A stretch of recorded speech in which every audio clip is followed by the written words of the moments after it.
I am Alexandra Morgan, 32 years old, and until yesterday, I was the mid-level marketing director at Blake and Morgan Advertising. What nobody at work knew was that I secretly owned the entire company. I worked from the bottom up to understand every level of the business my father built. Yesterday, 3 people conspired to fire me. My sister Heather, my boss Carl, and my so-called best friend Stephanie. They had no idea what was coming the next morning. If you are watching this, drop a comment letting me know where you are from and hit that like and subscribe button. My story might just save you from the backstabbers in your own life. The sun was still rising as I pulled into my usual parking spot at Blake and Morgan Advertising. For 5 years, I had parked in the same spot, Section V, number 23, while the executive spots sat empty near the entrance. Those spots were reserved for upper management, a position I deliberately avoided despite owning the entire building and everything in it. Blake and Morgan Advertising was my father William Morgan's legacy. He built it from nothing in a small office downtown 30 years ago, turning it into one of the premier advertising agencies in the city. When he passed away 3 years ago, I inherited everything. The company, the assets, the responsibility. But Dad was always wise. In his final months, as we sat in his hospital room planning the future, he gave me advice I will never forget. "Alexandra," he said, using my full name as he always did when imparting important wisdom, "never let them know you own the table until you have sat in every chair around it." Those words shaped my decision to work incognito in my own company. I started in the mailroom 7 years ago, 2 years before Dad died, using my middle name and our family name. Alexandra Blake Morgan became simply Alex Morgan to my coworkers. I worked my way up legitimately, from mail clerk to assistant, to junior marketing associate, and finally to mid-level marketing director. Every promotion was earned through hard work, late nights, and creative campaigns that actually produced results. No one suspected I was anything more than an ambitious young woman trying to build her career. Only 2 people in the company knew my true identity: Benjamin Harris, our corporate attorney who had been with my father since the beginning, and Harold Wilson, our chief financial officer who had been my father's best friend. They were my confidants, my advisors, and the only ones who addressed me as Ms. Morgan behind closed doors. Then there was my sister Heather. 3 years younger than me at 29, she was always our father's favorite. Where I was practical and business-minded, Heather was charming and sociable. Where I worked for everything, things seemed to fall into Heather's lap through her natural charisma. We were not enemies, but we were certainly not close. There was always a quiet competition between us, mostly on her part. When our father died, he split his personal assets equally between us, but left me in charge of the company. Heather never knew the full extent of my ownership. She assumed I was just on the board of directors, a position I let her believe. 6 months ago, Heather decided she wanted to work at Blake and Morgan too.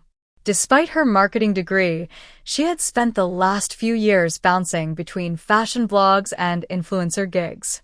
She had no real corporate experience, but she insisted she wanted to follow in Dad's footsteps. I arranged for her to interview like anyone else, but made it clear to the hiring manager that she should be evaluated fairly. I did not want accusations of nepotism, even if no one knew we were the daughters of the company's founder. Then there was Carl Peterson, my direct supervisor and the chief marketing officer. Carl was 52. With salt and pepper hair and the inflated ego of someone who peaked in the 90s and had been riding that wave ever since. He resented me because I frequently found flaws in his outdated strategies and proposed better alternatives that inevitably worked. The clients loved me, which only made him more resentful. And finally, there was Stephanie Wright, my colleague and who I thought was my best friend at work. We started in the marketing department around the same time, both ambitious, both creative. We would brainstorm together over lunch, share ideas, and cover for each other when needed. At least, that is what I thought we were doing. Looking back, I can see how she always probed for my ideas, but rarely shared her own. How she was quick to take credit for joint projects and slow to acknowledge my contributions. The signs were there, but I ignored them because I valued having an ally in the competitive world of advertising. When Heather joined the company as a junior management assistant, a position she was barely qualified for, things began to shift. I thought Heather would naturally gravitate toward me, her only family in the building. Instead, she quickly formed a bond with Carl and, to my surprise, with Stephanie. At first, I thought nothing of it. It made sense that Heather would want to establish herself independently. The Blake and Morgan advertising offices occupied 3 floors of a downtown high-rise. My office was on the 15th floor, along with the rest of the marketing team, while the executive suites were on the 17th. Every morning, I would take the elevator to 15, grab coffee from the break room, and settle in for a day of creative problem solving. I loved my job, not just because I secretly owned the company, but because advertising was in my blood. Creating campaigns that connected with people, that told stories and built brands, that was what got me out of bed every morning. The day before everything fell apart, I was putting the finishing touches on a pitch for Meridian Technologies, a Fortune 500 company that could bring in a multi-million-dollar contract. This would be the biggest client I had personally landed, a testament to my abilities rather than my ownership. I had been working on the campaign for months, staying late, researching their market, understanding their customers. It was sophisticated, data-driven, and creative in a way that would set us apart from our competitors. I was proud of it, and excited to present it to the Meridian executives the following week. Little did I know that while I was perfecting my pitch, 3 people were perfecting their plan to push me out. The first sign that something was amiss came about 3 weeks after Heather started at the company. I was heading to the break room for afternoon coffee when I heard hushed voices around the corner. Normally, I would have continued on my way, but I heard my name mentioned, so I paused. Alex always thinks she knows everything, Heather's voice, tinged with the familiar competitiveness I had grown used to over the years. Tell me about it, Carl's gruff response. Just because the clients like her ideas does not mean she understands the big picture. She got lucky with the Westfield campaign, Stephanie added. I gave her half those ideas anyway. That was a blatant lie. The Westfield campaign had been entirely my concept, from the initial pitch to the final execution. Stephanie had only reviewed my work after it was practically complete. I stepped around the corner, and all 3 immediately straightened up, their conversation halting abruptly. Heather smiled too brightly, Stephanie suddenly became engrossed in her phone, and Carl cleared his throat. Afternoon, team, I said casually, continuing to the coffee machine as if I had heard nothing. Hey, sis, Heather chirped, using a familiarity she rarely displayed at work. We were just talking about the department meeting tomorrow. I responded noncommittally, filling my mug with the dark roast I preferred. Looking forward to it. As I walked away, I could feel their eyes on my back, and the conversation did not resume. That should have been my first warning. The second sign came a week later when I was mysteriously removed from a strategy meeting for the Meridian pitch, a meeting I had organized myself. When I questioned Carl about it, he shrugged it off. Just streamlining the process, Morgan. Too many cooks and all that. Stephanie has been making great progress with Meridian, so I am letting her take point on this one. But this is my account, I protested. I have been working with them from the beginning. It is the company's account, Carl corrected with a condescending smile. And as CMO, I decide who handles what. Team player, right? I bit my tongue. I could have pulled rank, revealed who I really was, but that would defeat the purpose of my anonymous role. Instead, I nodded and retreated to my office, where I immediately called Benjamin, my attorney. They cannot actually remove you from the account, Benjamin assured me. Not without board approval. Which would mean your approval. But if you want to maintain your cover. I do, I confirmed. For now. But keep an eye on any unusual account transfers or strategy changes. The third sign was when I noticed my email had been accessed while I was at lunch. I kept my computer locked, always, but someone had managed to get in. Nothing was overtly changed. But files had been opened, particularly my notes and research for the Meridian campaign. Our IT department confirmed a login during my absence, but could not identify who had done it. I had my suspicions. Then there was the day I found Heather at my desk, quickly closing a folder when I walked in. Sorry, she said with a sheepish smile that did not reach her eyes. Carl asked me to drop these reports off, and I got a call. Did not mean to snoop. I checked my files after she left. My complete Meridian presentation had been accessed. The one stored locally rather than on the shared drive. The one that contained all my unique insights and strategies that would win the account. The following day, I was copied on an email from Stephanie to the Meridian contact, outlining a strategy that looked remarkably similar to mine, with just enough changes to claim it as original work. I was livid but kept my composure. I needed to understand the full scope of what was happening before I reacted.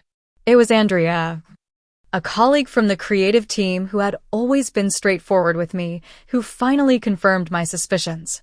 She asked to meet for coffee outside the office, away from prying eyes and ears. I thought you should know, she said, stirring her latte nervously. There is talk that you are on your way out.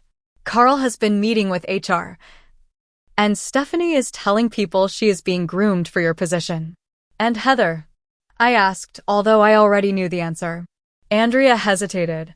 She is involved. She has been saying things about how you got your position through connections rather than talent.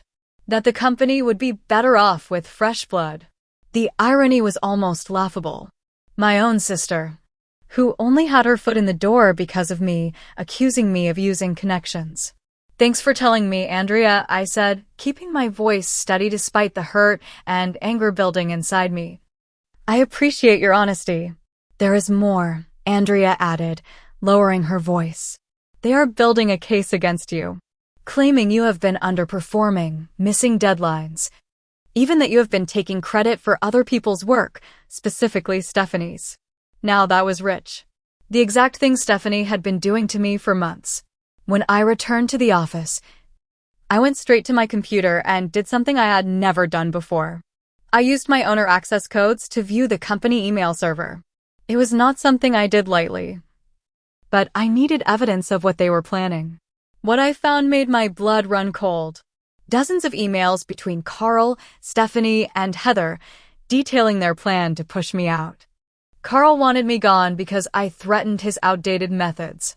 Stephanie wanted my job and my accounts. And Heather, that hurt the most.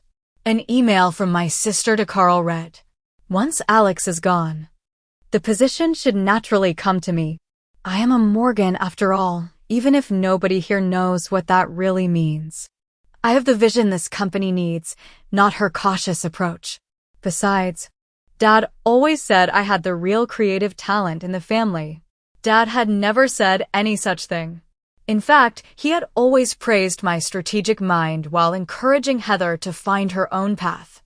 This revision of our family history stung worse than any of their professional betrayals. I could have ended it all right there. A few phone calls, a company-wide email revealing my true identity, and all three of them would be updating their resumes by morning. But something made me wait. A curiosity, perhaps, to see just how far they would take this. Or maybe I wanted to give my sister one last chance to show some loyalty. That chance never came. The hostility escalated quickly over the next few weeks. Stephanie began openly contradicting me in meetings, often with Carl's explicit support. Ideas I proposed were shot down immediately, only to be presented by Stephanie days later to enthusiastic approval from Carl. Heather, despite her junior position, was suddenly included in senior-level meetings while I was accidentally left off email chains and meeting invites. Rumors began circulating through the office. I overheard whispers that I was difficult to work with, that clients had complained about me, that I was on probation. None of it was true, of course, but in a corporate environment, perception often becomes reality. One Tuesday morning, I arrived to find my name removed from the Meridian pitch team entirely. In my place were Stephanie and, inexplicably, Heather, who had been with the company less than 2 months and had zero experience with clients of Meridian's caliber. I marched straight to Carl's office, professionalism warring with justified outrage.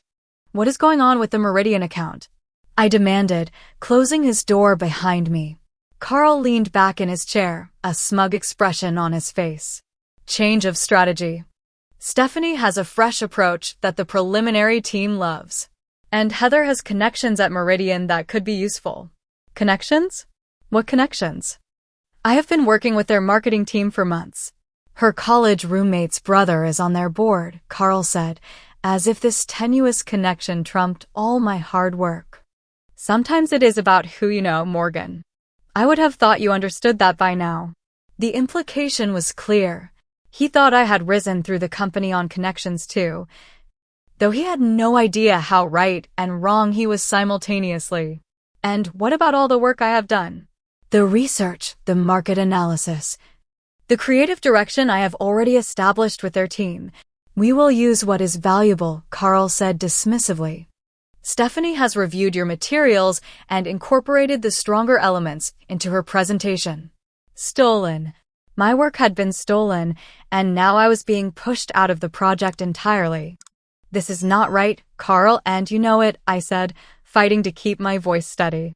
"What is not right is your attitude lately," he countered, his tone hardening. "Several team members have expressed concerns about your collaboration skills and willingness to be a team player. Maybe stepping back from Meridian will give you time to reflect on that." I left his office seething but determined not to show it. In the hallway, I nearly collided with Stephanie, who was clearly eavesdropping. She did not even have the decency to look embarrassed. "It is just business, Alex," she said with false sympathy. "Nothing personal." It was very personal, and she knew it. Back in my office, I found an email from Heather asking for any additional notes I might have on Meridian's chief marketing officer to help her connect during the pitch. The audacity was breathtaking. She was not even trying to hide the fact that she was taking over my account with zero knowledge or preparation. I did not respond to her email. Instead, I called Harold, my CFO, and updated him on the situation. "They are making their move," I told him. "Sooner than I expected." "Do you want me to intervene?" Harold asked. He had been growing increasingly uncomfortable with my undercover role, especially as he watched the machinations against me unfold. "Not yet," I decided. "Let us see how far they will go." I did not have to wait long to find out. Later that week, I received an urgent message from James, one of my contacts at Meridian. We had built a good rapport over the months of developing their campaign, and his message was concerning. "Just got out of a preview meeting with Stephanie and some junior associate from your team." His message read, "The pitch has changed completely from what you and I discussed. Much more flash, much less substance. What happened to the data-driven approach we agreed on?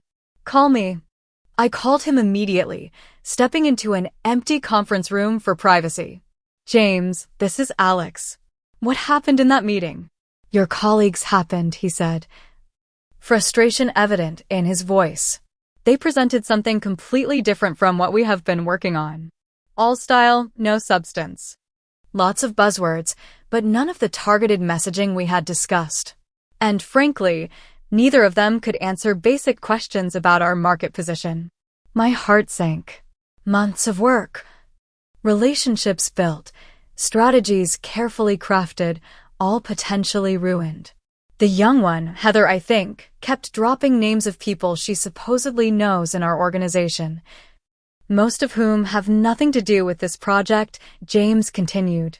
And Stephanie dismissed our concerns about data metrics as getting too into the weeds.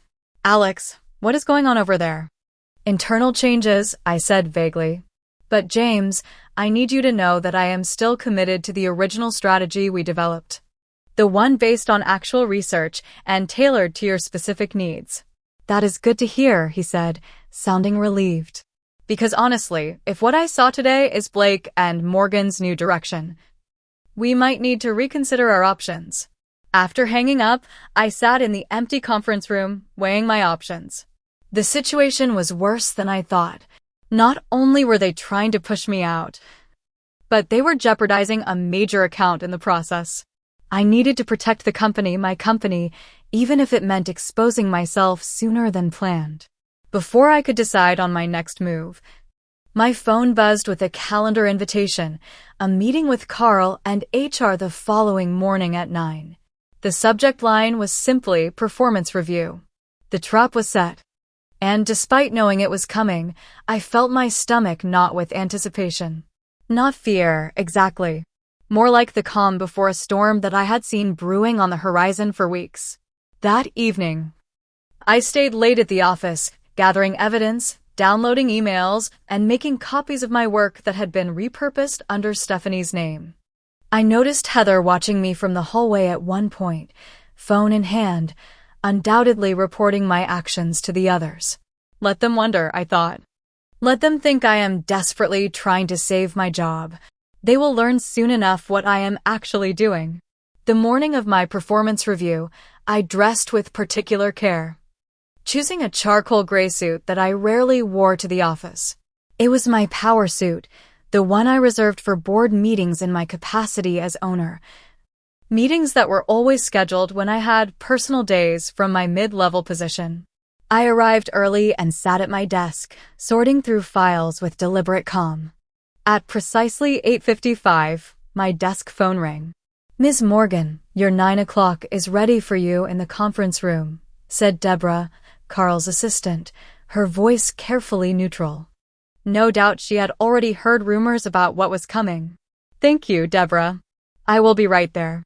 I took a deep breath, straightened my jacket, and walked to the conference room with measured steps. Inside, Carl sat at the head of the table, a position that technically belonged to me, though he had no idea. Beside him was Laura from Human Resources, looking uncomfortable.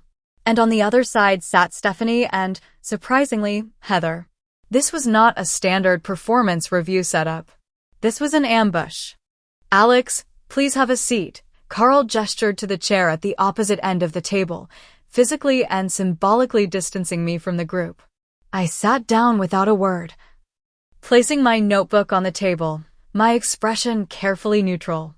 "I will get right to the point," Carl began, not bothering with pleasantries.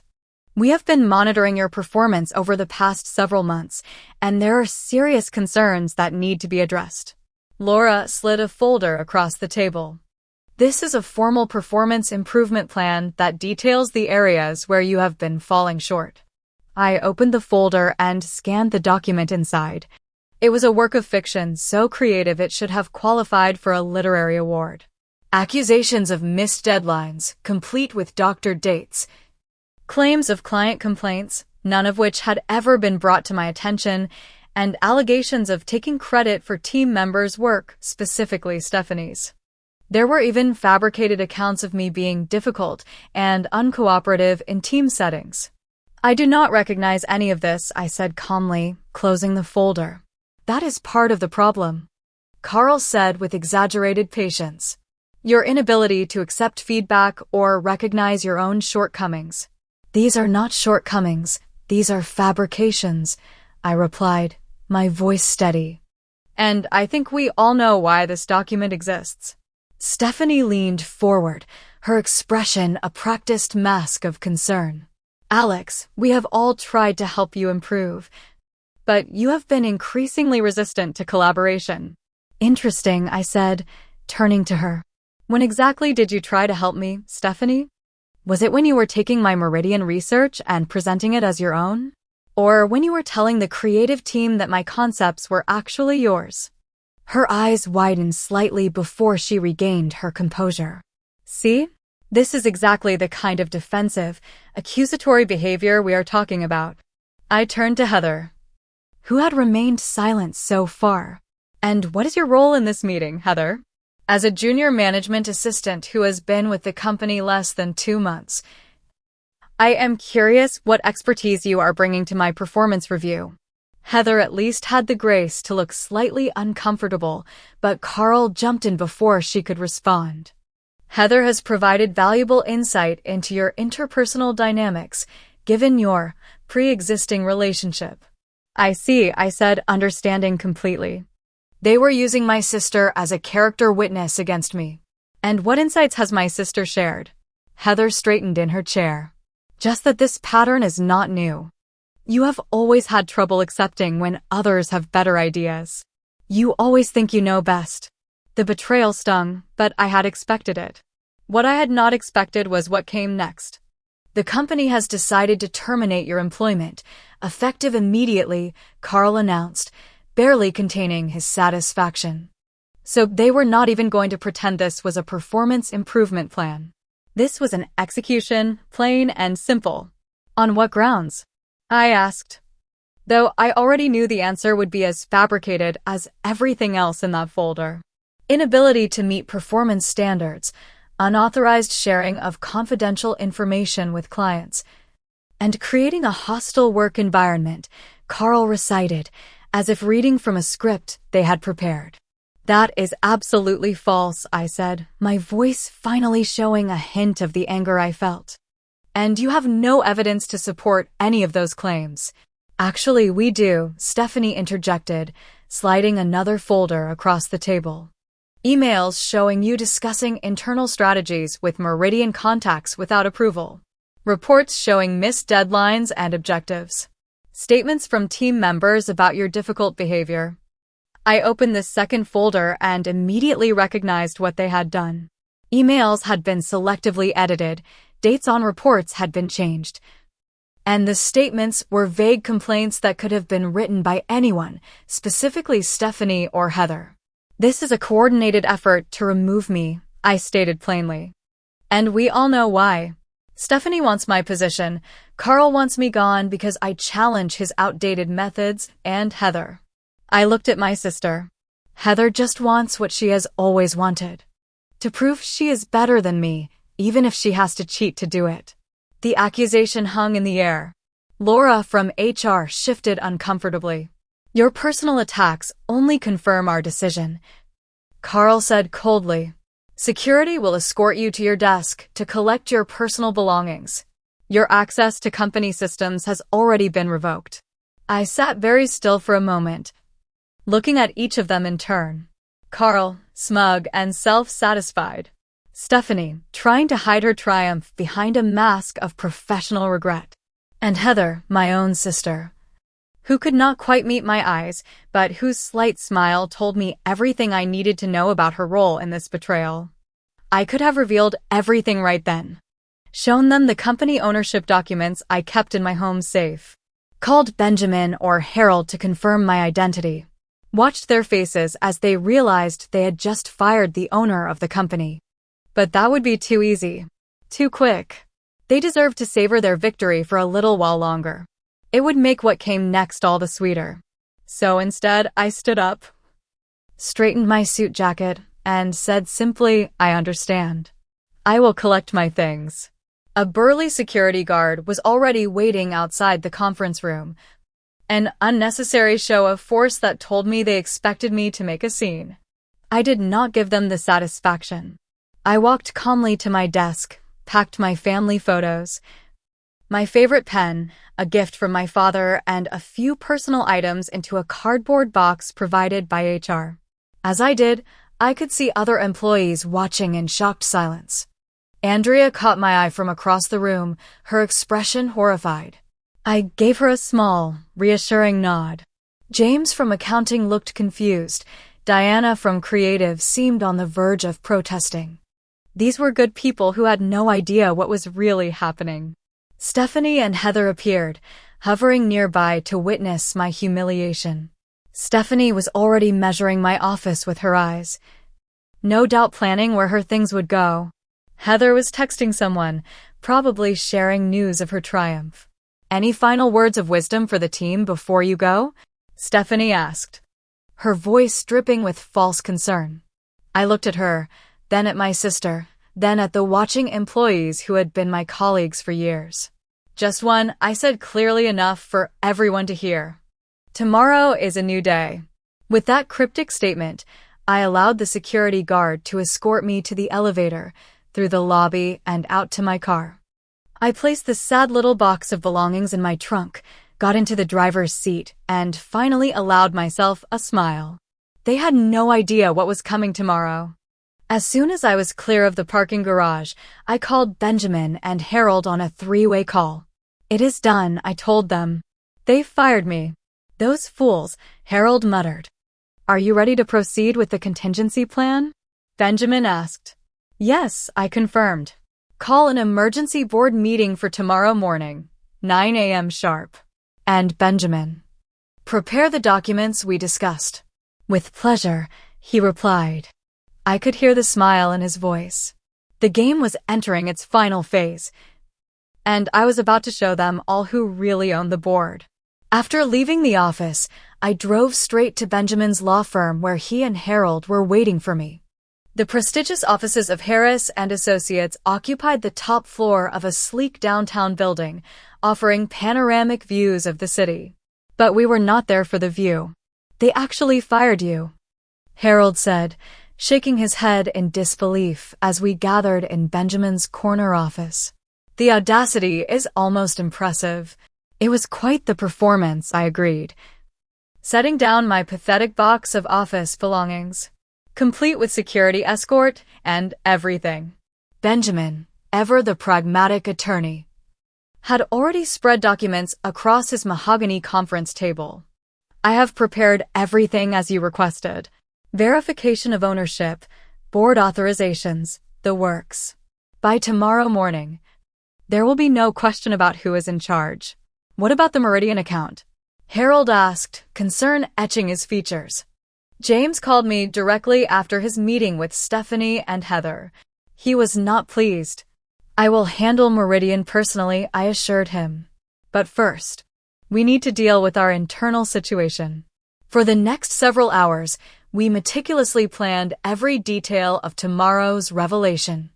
Harold provided financial reports showing the company's performance under my secret guidance. Benjamin prepared legal documents asserting my authority and outlining the consequences for those who had conspired against me. We drafted a company-wide announcement and planned the logistics of the emergency board meeting. "We should also gather evidence of their misconduct," Benjamin suggested. "Not just for potential legal action, but to make it clear to everyone why these steps are necessary." "Already done," I replied, pulling out a flash drive from my purse. Emails, doctored reports, altered timelines. Everything they used to build their case against me is actually evidence against them. As evening approached, Harold received a text from Diana, our creative director who had always been loyal to me without knowing my true identity. "They are celebrating," he read aloud. "Carl, Stephanie, and Heather are hosting drinks in the office, calling it a New Direction party." I could not help but smile at the irony. Let them enjoy it while it lasts. By 8 o'clock, our plan was set. I would arrive at the office tomorrow at 8:30, entering through the executive elevator using my owner's key card, a card I had rarely used before. Benjamin and Harold would join me, and we would convene the board meeting, which consisted primarily of trusted family advisors who had known me since childhood. Then we would call an all-hands meeting to make the announcement to the entire company. "What about Heather?" Harold asked gently. "She is still your sister." I fell silent, the question piercing through my professional veneer to the personal hurt beneath. Heather's betrayal stung far more than Carl's opportunism or Stephanie's ambition. Blood should mean something. "I will deal with Heather separately," I finally said. "She gets one chance to explain herself. One chance to make amends. That is more than the others will get." Benjamin nodded, understanding the complexity of family dynamics. "And Carl and Stephanie?" My expression hardened. "They engineered the firing of an innocent employee based on fabricated evidence, damaged a client relationship worth millions, and undermined the company my father built. What would you do? Exactly what we are about to do, Harold said firmly. As I left Benjamin's office that evening, a strange calm had settled over me. The shock and hurt of the day's events had crystallized into clear purpose. Tomorrow would change everything. Not just for Carl, Stephanie, and Heather, but for me as well. I had been hiding in plain sight for years, playing a role, observing from the shadows. It was time to step into the light and claim what was mine. At home, I poured myself a glass of my father's favorite scotch and raised it in a silent toast. You were right, Dad. I murmured to the empty room. I needed to sit in every chair before I claimed the head of the table. I slept surprisingly well that night, better than I had in weeks. There is a certain peace that comes with knowing exactly what needs to be done and having the power to do it. Morning arrived with golden sunshine streaming through my bedroom windows. I dressed with deliberate care, choosing a tailored navy suit that I reserved for my most important meetings as owner. I added my mother's pearl earrings and the elegant watch my father had given me when I graduated from business school. Today, I would not be Alex, the mid-level marketing director. Today, I would be Alexandra Blake Morgan, CEO and owner of Blake and Morgan Advertising. As I drove to the office, I received texts from both Benjamin and Harold confirming everything was in place. The board members had been notified of an emergency meeting. Key allies within the company, like Andrea and Diana, had been discreetly asked to ensure everyone attended the all-hands meeting scheduled for 10:30. I pulled into the parking garage at exactly 8:25, but this time, I did not park in my usual spot. Instead, I drove directly to the reserve space marked CEO, a space that had remained symbolically empty since my father's passing. It was time to fill it. At precisely 8:30 in the morning, I stepped into the executive elevator at the back of the lobby, sliding my rarely used owner's access card through the reader. The security guard at the desk did a double take, clearly not recognizing me as someone authorized to use that elevator, but the green light on the reader prevented him from intervening. As the elevator ascended directly to the 17th floor, I took a deep, centering breath. The doors opened to reveal the executive suite, a space I rarely visited in my undercover role. Harold was already there, standing in the reception area with Benjamin. Everything is ready, Harold assured me, handing me a leather portfolio containing all the documents I would need. The board is gathering in the main conference room. And our 3 conspirators? I asked. Carl arrived about 10 minutes ago, Benjamin informed me. He is in his office. Stephanie just entered the building according to security. No sign of Heather yet, but she typically arrives right at 9. Perfect, I nodded. Let us proceed with the board meeting first. The Blake and Morgan board of directors consisted of 5 people. Myself, Harold, Benjamin, my father's oldest friend George Sullivan, and my mother's sister, Aunt Patricia. Both George and Patricia knew my true role in the company and had supported my decision to work incognito. They were already seated in the conference room, expressions grave but determined. Alexandra, George stood to greet me with a warm embrace. Now in his 70s, he had been my father's first client and closest confidant. I was shocked when Benjamin called. To think they actually fired you from your own company. It is time to end this charade, and Patricia agreed, squeezing my hand. William would be proud of how you have handled this. But he would also tell you it is time to take your rightful place. The board meeting was brief and unanimous. As the majority shareholder, my vote alone would have been sufficient. But I wanted the full board's support for what was to come. We formally documented the removal of Carl Peterson as Chief Marketing Officer, accepted my official appointment as CEO, a position I had legally held but not publicly claimed since my father's death, and approved a company-wide restructuring that would be announced at the all-hands meeting. Just as we were concluding, Harold's phone buzzed. Stephanie and Heather have both arrived, he reported. All 3 are in Carl's office. Apparently, they are reviewing candidates to replace you. The irony was almost too perfect. At 10:15, I asked Andrea to discreetly ensure that Carl, Stephanie, and Heather would attend the all-hands meeting at 10:30. Tell them it is about reorganization following yesterday's termination, I instructed. But do not mention my name or presence. By 10:25, the company's largest conference room was filling with employees from all departments. People were murmuring, confused about the sudden meeting. Many were casting sympathetic glances at my conspicuously empty seat, unaware that I would not be sitting there today. At precisely 10:30, I entered the room from the executive entrance, flanked by Benjamin, Harold, and the board members. A hush fell over the crowd as confusion rippled through the room. What was the fired marketing director doing at an all-hands meeting? And why was she entering with the executive team? My eyes immediately found Carl, Stephanie, and Heather sitting together near the front. Carl's expression morphed from confusion to alarm. Stephanie's mouth literally fell open. And Heather, my sister, paled visibly as understanding began to dawn on her face. I took my place at the head of the conference table, a position Carl had symbolically placed me opposite of just yesterday during my termination. Good morning, everyone, I began, my voice clear and confident. For those who do not know me well, I am Alexandra Blake Morgan. Not just Alex Morgan, mid-level marketing director, but Alexandra Blake Morgan, daughter of William Morgan, founder of this company. The room erupted in whispers. I continued, my gaze steady. 3 years ago, upon my father's death, I became the majority owner and CEO of Blake and Morgan Advertising.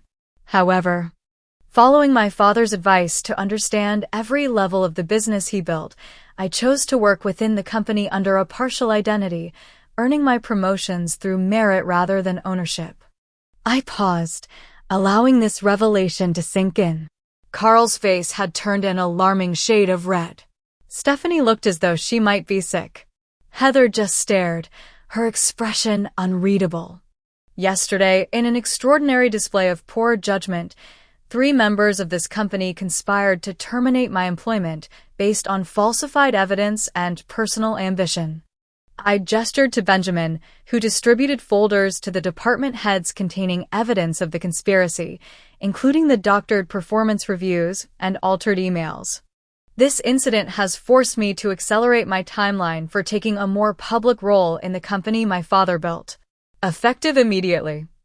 I am officially assuming the position of Chief Executive Officer of Blake and Morgan Advertising. The room was dead silent now. All eyes riveted on me or darting between me and the 3 people who had orchestrated my firing. As my first official act as CEO, I am making several personnel changes. I turned to Carl directly. Carl Peterson, your employment with Blake and Morgan Advertising is terminated, effective immediately.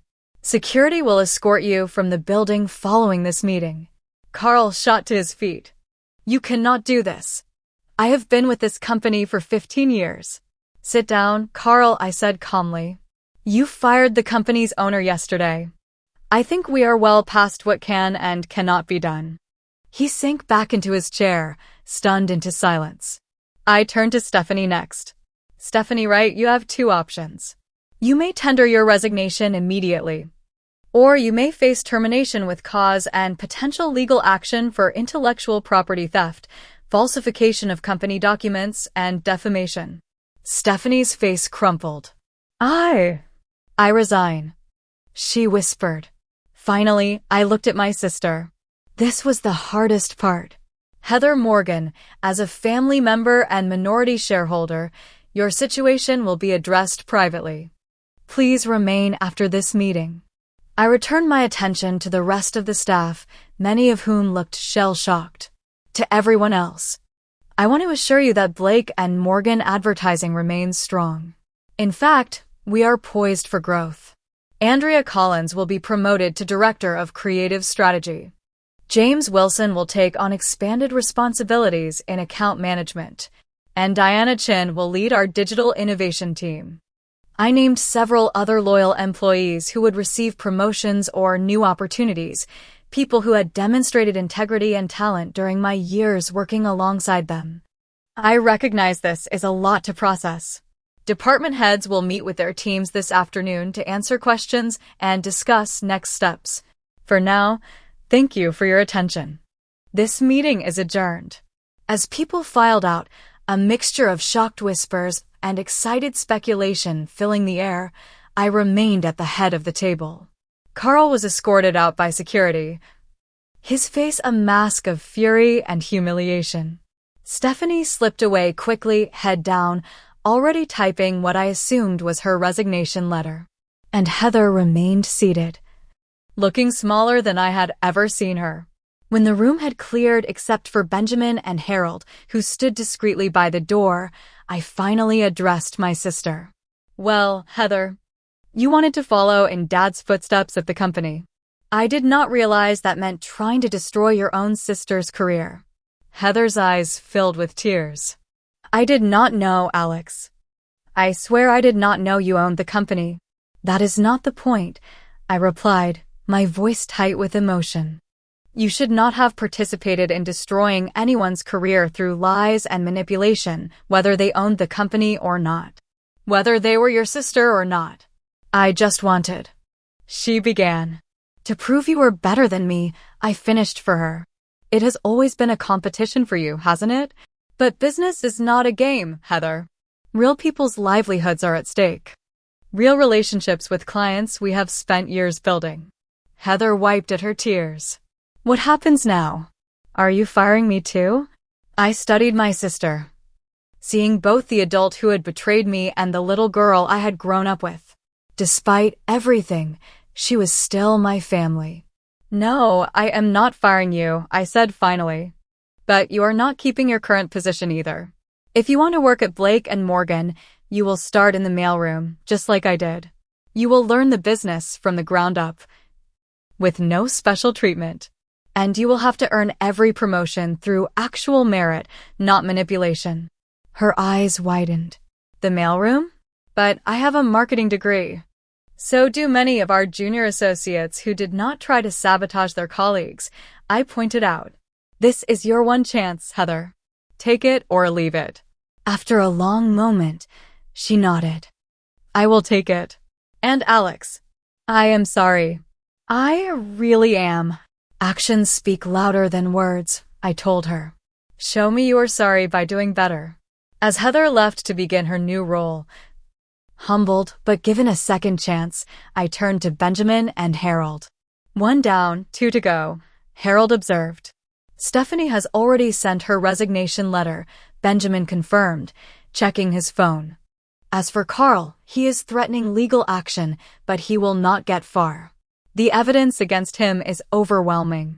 I nodded, suddenly feeling the weight of the morning's events. We still need to salvage the Meridian account.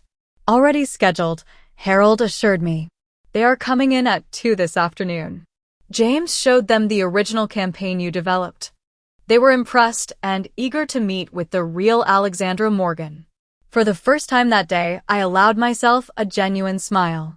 The storm had passed, and though there would be cleanup to do, the company would emerge stronger. My company, just as my father had intended. I spent the rest of the morning meeting with department heads, reassuring staff, and preparing for my Meridian presentation. By the end of the day, I had secured the multi-million-dollar account, promoted deserving employees, and finally claimed my rightful place at the head of the company my father had built. As I sat in what was now officially my office, looking out at the city's skyline, I could almost hear my father's voice.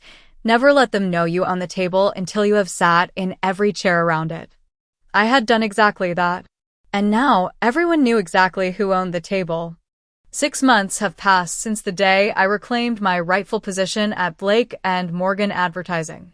The initial shock and drama have faded, replaced by a new normal that feels both strange and exactly right. The company has flourished under my official leadership. Our quarterly profits are up 28%. We have added 7 major clients, including Meridian Technologies, and staff morale has never been higher. Being able to make decisions openly as CEO rather than quietly influencing from mid-management has been liberating. The office itself feels different too. I moved into my father's old office, unchanged since his passing except for a fresh coat of paint and some new plants. The executive floor is no longer a mysterious realm I visited in secret, but my daily workplace. Yet I make a point of regularly visiting all departments, maintaining the connections I built during my years undercover. As for the 3 people who conspired against me, their stories took different paths. Carl Peterson did indeed attempt legal action, filing a wrongful termination suit that was quickly dismissed when Benjamin presented evidence of his misconduct. The judge was particularly unimpressed by the doctored performance reviews and altered emails. Carl found himself essentially blacklisted within the advertising industry once word spread of his actions. Last I heard, he had moved to another state to work for a small marketing firm at a fraction of his former salary. Stephanie Wright sent a lengthy apology email about 3 weeks after her resignation, claiming she had been caught up in office politics and influenced by stronger personalities. I did not respond. She now works for one of our smaller competitors, though I hear she has adopted a much lower profile there. The industry is small and reputations matter. She will be rebuilding hers for years to come. And then there is Heather. My sister surprised me. She actually took the mailroom position without further complaint and has been working her way up honestly. Currently, she is an administrative assistant in the creative department, learning the business from the ground up as I suggested. We have begun to rebuild our relationship, slowly and cautiously. Weekly sister dinners have become a tradition again, and while we are not as close as I might hope, there is progress.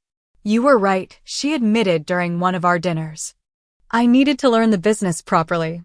I was so focused on titles and status that I missed the substance.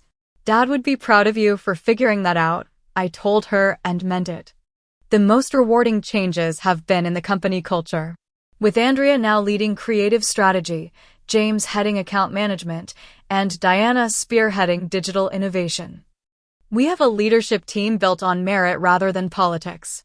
Employee feedback sessions have become a regular practice, ensuring everyone feels heard and valued. I have also instituted a mentorship program, pairing junior staff with senior leaders to facilitate growth and development. It is something I wish I had had during my own journey up the ranks. Someone to guide me beyond my father's distant advice. My personal philosophy as CEO has been shaped by my unique experience working at every level of the company. I know what it is like to have ideas dismissed because you are not in the right position. I know how demoralizing it can be when others take credit for your work. And I know the value of recognizing and rewarding genuine talent and integrity. The best leaders have sat in every chair around the table, I often tell new managers. If you have not experienced the view from each position, how can you truly lead those who sit there? This perspective has made Blake and Morgan not just financially successful, but a place people genuinely want to work. Our employee retention rates are at an all-time high, and applications have increased threefold. As I reflect on the journey that brought me here, from mailroom clerk to publicly acknowledged CEO, I realized that my father's advice was even wiser than I initially understood. It was never just about understanding the company from every angle. It was about understanding people, their motivations, their struggles, and their potential. The painful experience of betrayal and firing taught me who I could truly trust and forced me to step fully into my power rather than hiding behind a partial identity. Sometimes we need to lose something, even temporarily, to recognize its true value. Now, sitting at my father's desk, looking at the family photos I have added next to his, I feel a sense of completion. The company is stronger. I am stronger. And even my relationship with Heather is slowly healing. There will always be more challenges ahead, more tables to claim, more chairs to understand. But now I face them as my complete self, Alexandra Blake Morgan, not just Alex from marketing. Have you ever had to hide a part of your identity to achieve something important? Or experience betrayal from someone you trusted? I would love to hear your stories in the comments below. And if you found value in my journey, please like, subscribe, and share this video with someone who might need to hear that sometimes. Playing the long game is the best way to win. Thank you for listening, and remember, know who you are, even when others do not. That knowledge is your true power.